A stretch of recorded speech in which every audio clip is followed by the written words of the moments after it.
How did I become a dolphin trainer?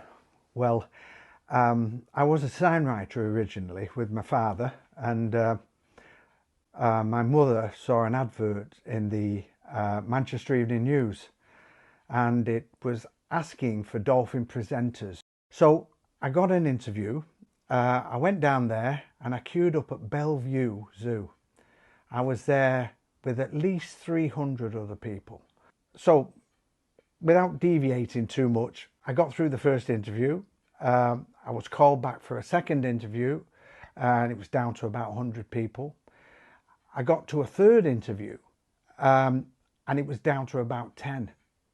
So I thought, well, I've really got a chance of this. And then I came for the final, shall we say, talk, which was 6 people. And there were 2 people in the line for it, and I was one of them.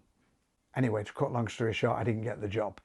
And I was really, really down. And then 4 days later, I got a phone call, or should I say my mum got a phone call, because she was the one who was handling my press at the time, if you want to call it that. And she said they decided they're not just going to take one presenter, they're going to take 2. So you've got the job. And I went, I had another face-to-face with them, and they gave me literally 7 days. Packed my bags, say my goodbyes, and then I was off to the land of opportunity, South Elmsall.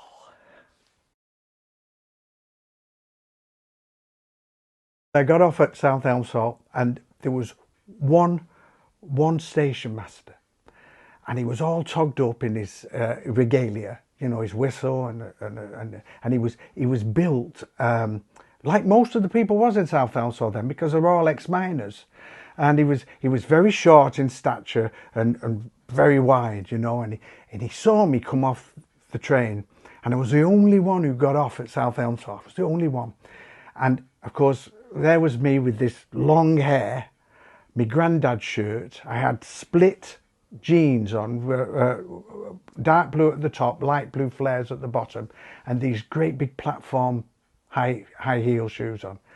So he took one look at me and he come tearing over and he said, "Here," he said, "are you from this here marina?" And I said, "Yes."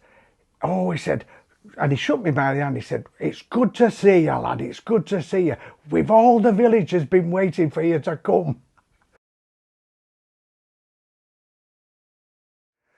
When the Dolphins arrived, it was, as you can imagine, the excitement was palpable. It really was. We were bubbling, and I remember the van pulling up outside, and there was 2 dolphins in what you call harnesses and slings in the back. They'd just come from Florida, so they'd been on the road for basically 24 hours in that sling, and they took Herbie Acker Flipper.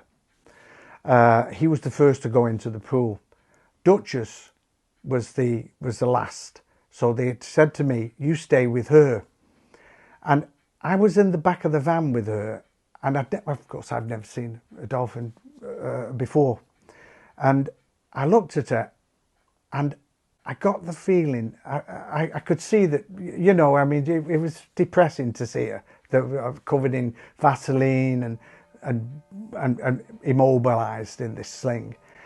And I got the feeling that she was giving off vibes. And I really mean vibe, because I started to feel visibly sick, as if she was trying to contact me. And I went to her and I put my hand into the sling, and I had a ring on then. And I flashed him the ring, and I started to talk to her. And she visibly calmed.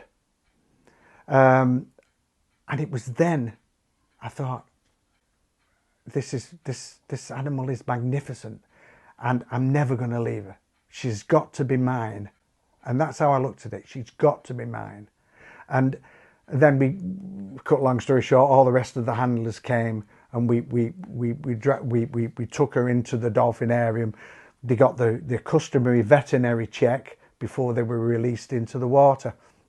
And and Duchess and Herbie were the first dolphins ever to arrive at South Elmsall. There was obviously a lot more to follow, but they were the first two. The idea is that first of all, you must get them to take dead fish because they're only used to eating live fish. Now this can take 2 or 3 days, but this is the most important part, because if it doesn't take the dead fish, if the dolphin doesn't take the dead fish, then you're in trouble. Force feeds could follow and all the rest of it. And the dolphin could be in shock from the transport, which used to happen. And when they go into shock, some come out of shock, some never come out of shock. So for all those people who go and see dolphin shows, this is worth remembering. And as soon as they take dead fish, you can start basic training. And that is, first of all, you feed, and then you blow the whistle and touch, so they get used to their touch. And then you start to introduce your props, like the rings. You always see people with rings. Here, throw one ring out, they get one. Well, here's three, throw three rings out, and they come back and they get one. Or they get three and they bring them back to the stage. That is the first trick that a dolphin is ever taught, retrieval. From there on, you move on to the hand feed. And when you hand feed, you gradually get the dolphin to lift its head out of the water. So, piece of fish, piece of fish, higher, piece of fish, higher, piece of fish. That is the basic training. As you know, I went on to a different form of training, which I refer to as the connection. And this is the psychic link between the dolphin and the trainer. As an ex-trainer, as an ex-head trainer, because that's what I went on to become, I saw what happens behind closed doors. I was part of what happens behind closed doors. And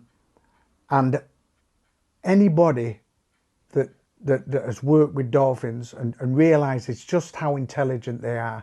And when I say intelligent, I'm talking 12 to 13-year-old. This is how intelligent. We are the people of the land, they're the people of the sea.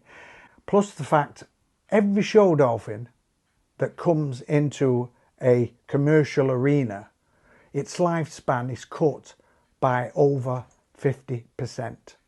A dolphin lives to 40, 50 years in the wild, possibly longer. Captivity, back in the day, back in the South Elmsall days, 2, 3 years, that was it. 2 or 3 years, your dolphin was dead. Duchess and Herbie, for me, they propelled me to become Europe's #1 trainer, as I was considered. And when I was offered then Europe's only killer whale, which was a job I could only dream about the years before when I got on that train from Manchester to South Elmsall, I wouldn't take it. I had totally seen the black side of dolphin area. And ever since that day, I have been fighting tooth and nail to make the public aware of what the price of a ticket, the misery, their price of paying for that ticket inflicts on the dolphins and the captive orcas. I do feel I was put there for a purpose, and that purpose is to tell the public about what goes on behind the closed doors of a dolphin area.